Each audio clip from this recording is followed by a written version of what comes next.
ನಮಸ್ಕಾರ ಸ್ನೇಹಿತರೆ. ಕೃಷಿ ಮೇಳ 2025 GKVK ಆವರಣ ಬೆಂಗಳೂರು. ಇಲ್ಲಿ ದಿನಾಂಕ 13/11/2025ರಿಂದ 16/11/2025ರವರೆಗೆ ಒಟ್ಟು 4 ದಿನಗಳ ಕಾಲ ಆಯೋಜಿಸಲಾಗಿತ್ತು. ಈ ಸಂದರ್ಭದಲ್ಲಿ ನಾನು ಕೂಡ ಅಲ್ಲಿ ಭೇಟಿ ನೀಡಿದಂಥ ಸಂದರ್ಭಗಳ ಕೆಲವೊಂದು ತುಣುಕುಗಳನ್ನು ನಿಮ್ಮೊಂದಿಗೆ ಹಂಚಿಕೊಳ್ತಾ ಇದ್ದೇನೆ ಸ್ನೇಹಿತರೆ.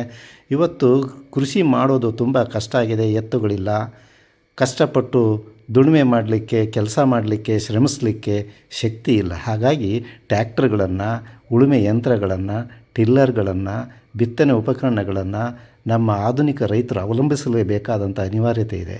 ಇಲ್ಲೊಂದು ಮಗು ಎಷ್ಟೊಂದು ಚೆನ್ನಾಗಿ ಟ್ಯಾಕ್ಟರ್ ಮೇಲೆ ಕೂತ್ಕೊಂಡು ಎಂಜಾಯ್ ಮಾಡ್ತಾ ಇದೆ ನೋಡಿ ಸ್ನೇಹಿತರೆ. ಈ ಟಿಲ್ಲರ್ಗಳು ವೈವಿಧ್ಯಮಯವಾದ ಟ್ಯಾಕ್ಟರ್ಗಳು ಜನರನ್ನು, ಅದರಲ್ಲೂ ನಮ್ಮ ಕೃಷಿಕರನ್ನು ಮನಸೂರೆಗೊಂಡದ್ದು ಸುಳ್ಳಲ್ಲ ಸ್ನೇಹಿತರೆ. ಸಾಕಷ್ಟು ಕಂಪನಿಗಳು ಇಲ್ಲಿ ತಮ್ಮ ಕೃಷಿಕರಿಗಾಗಿ ತಯಾರಿಸಿದಂತಹ ಉಪಕರಣಗಳನ್ನು ಪ್ರದರ್ಶನ ಮತ್ತು ಮಾರಾಟ ಎರಡಕ್ಕೂ ವ್ಯವಸ್ಥೆ ಮಾಡಿದ್ದು ಅದು ರೈತರಿಗೆ ಬಹಳ ವರದಾನವಾಗಿತ್ತು. ಈ ಸೋಲಾರ್ ಪಂಪ್ ಸೆಟ್ಟು ಹಲವಾರು ಕಂಪನಿಗಳು ಭಾಗವಹಿಸಿದ್ದು ರೈತರ ಆಕರ್ಷಣೀಯ ಕೇಂದ್ರಗಳಾಗಿದ್ದವು. ಬಿತ್ತನೆ ಉಪಕರಣಗಳಂತೂ ಅತ್ಯಂತ ಉಪಯುಕ್ತ ಮಾಹಿತಿಯನ್ನು ನೀಡುವಂತೆ ನಮ್ಮ ಮಕ್ಕಳಿಗೆ, ಅದರಲ್ಲೂ ಶಾಲಾ ಮಕ್ಕಳಿಗೆ ಈ ಕೃಷಿ ಉಪಕರಣಗಳು ಹೇಗಿರ್ತಾವಪ್ಪ ಅನ್ನೋದೇ ಗೊತ್ತಿರಲಿಲ್ಲ. ಅವ್ರಿಗೆಲ್ಲರಿಗೂ ಕೂಡ ಇದು ಅತ್ಯಂತ ಉಪಯುಕ್ತವಾದಂತಹ ಪ್ರದರ್ಶನ ಆಗಿತ್ತು ಸ್ನೇಹಿತರೆ. ನಾನು ಭೇಟಿ ನೀಡಿದಂತಹ ಇನ್ನೊಂದು ಮಳಿಗೆ ಅಂತೇಳಿದರೆ ಸೀಡ್ ಸೆಂಟರ್, ಬೀಜಗಳ ಪ್ರದರ್ಶನ ಮಳಿಗೆ ಎಷ್ಟೊಂದು ಅದ್ಭುತವಾಗಿತ್ತು. ನೋಡಲಿಕ್ಕೆ 2 ಕಣ್ಣು ಸಾಲದು. ಆ ಮಳಿಗೆಯ ಹೊರಭಾಗದಲ್ಲಿ ಆಯೋಜಿಸಿದ್ದ ಈ ವೃಕ್ಷ, ಇದು ಬೀಜ ವೃಕ್ಷ. ಈ ಬೀಜ ವೃಕ್ಷದಲ್ಲಿ ಎಲ್ಲ ವೈವಿಧ್ಯಮಯವಾದ ಬೀಜಗಳನ್ನು ಎಷ್ಟೊಂದು ಸುಂದರವಾಗಿ ಜೋಡಿಸಿದ್ದಾರೆ ನೋಡಿ ಸ್ನೇಹಿತರೆ. ಬಹಳ ಆಕರ್ಷಣೀಯವಾಗಿತ್ತು.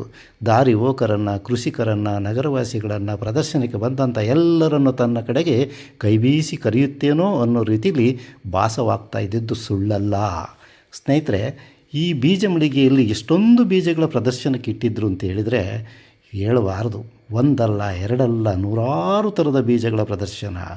ಏಕದಳ, ದ್ವಿದಳ, ಎಣ್ಣೆಕಾಳು, ಬೇಳೆಕಾಳು ಇತ್ಯಾದಿ ಬೀಜಗಳ ಪ್ರದರ್ಶನಕ್ಕಿಟ್ಟು ಎಲ್ಲರಿಗೂ ಬೀಜಗಳ ಪರಿಚಯವನ್ನು, ಅದರಲ್ಲೂ ಶಾಲಾ ಮಕ್ಕಳಿಗಂತೂ ಅತ್ಯಂತ ಉಪಯುಕ್ತ. ನಗರವಾಸಿ ಮಕ್ಕಳು ಈ ಬೀಜ ಈ ರೀತಿ ಇರುತ್ತಾ ಅನ್ನೋದನ್ನು ಕೂಡ ಕಂಡು ವಿಸ್ಮಿತರಾದರು ಸ್ನೇಹಿತರೆ.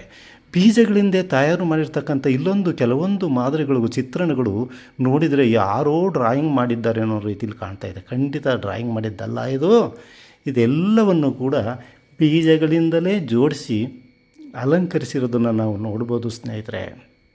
ಹಾಗೆ ಬೀಜಗಳಲ್ಲಿ ಸಿರಿಧಾನ್ಯಗಳು ಎಲ್ಲರ ಗಮನವನ್ನು ಸೆಳೆದದ್ದು ಸುಳ್ಳಲ್ಲ. ಬೀಜಗಳನ್ನು ಬಿತ್ತನೆ ಮಾಡಬೇಕಾದ್ರೆ ಅವುಗಳನ್ನು ಯಾವ ರೀತಿ ಸಂಸ್ಕರಿಸಬೇಕು, ಯಾವ ರೀತಿ ಬೀಜೋಪಚಾರ ಮಾಡಬೇಕು ಅನ್ನೋ ಮಾಹಿತಿಯು ಕೂಡ ಬಹಳಷ್ಟು ಉಪಯುಕ್ತವಾಗಿತ್ತು ಸ್ನೇಹಿತರೆ. ಒಟ್ಟಿನಲ್ಲಿ ಈ ಕೃಷಿ ಮೇಳ ಅತ್ಯಂತ ಯಶಸ್ವಿಯಾಗಿ ಜರುಗಿತು ಅಂತ ಹೇಳಲಿಕ್ಕೆ ಬಹಳ ಖುಷಿಯಾಗ್ತದೆ. ಈ ವಿಡಿಯೋವನ್ನು ನೋಡಿದಂಥ ತಮ್ಮೆಲ್ಲರಿಗೂ ಅನಂತ ಧನ್ಯವಾದಗಳು. ದಯಮಾಡಿ ನಮ್ಮ ಚಾನಲ್ ಸಬ್ಸ್ಕ್ರೈಬ್ ಮಾಡಿ, ಈ ವಿಡಿಯೋವನ್ನು ಲೈಕ್ ಮಾಡಿ, ತಮ್ಮ ಬಂಧು ಬಳಗಕ್ಕೆ ಶೇರ್ ಮಾಡಿ. ಅತ್ಯಂತ ಉಪಯುಕ್ತ ಮಾಹಿತಿಯನ್ನು ಇನ್ನೊಮ್ಮೆ ತರ್ತೇವೆ ಸ್ನೇಹಿತರೆ. ಧನ್ಯವಾದಗಳು. ಇನ್ನೊಂದು ವಿಡಿಯೋದೊಂದಿಗೆ ಭೇಟಿಯಾಗೋಣ.